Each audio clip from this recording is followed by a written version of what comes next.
Democratic পার্টির প্রার্থী Zohran Mamdani ইতিহাস গড়েছেন। নিউ ইয়র্ক সিটির ১১১তম মেয়র হিসেবে নির্বাচিত হয়েছেন তিনি।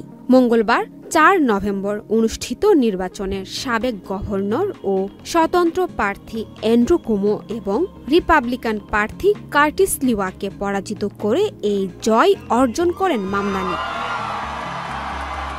এই জয়ের মধ্য দিয়ে নিউ ইয়র্ক সিটির প্রথম মুসলিম মেয়র হলেন তিনি।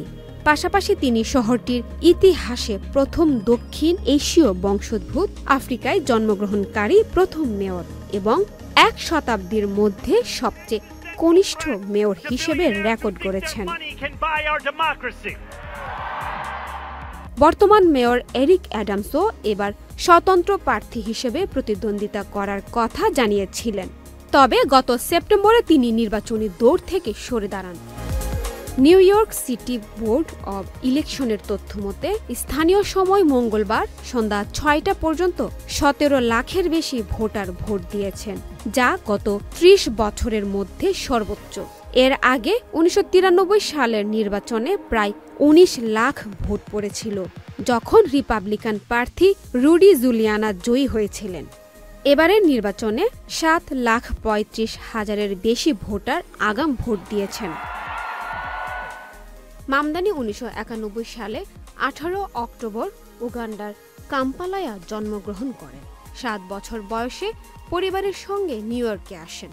সেখানে তিনি ব্রক্স হাই স্কুল অব সায়েন্সে পড়াশোনা করেন। পরে বোর্ডেন কলেজ থেকে আফ্রিকানা স্টাডিজে স্নাতক ডিগ্রি লাভ করেন।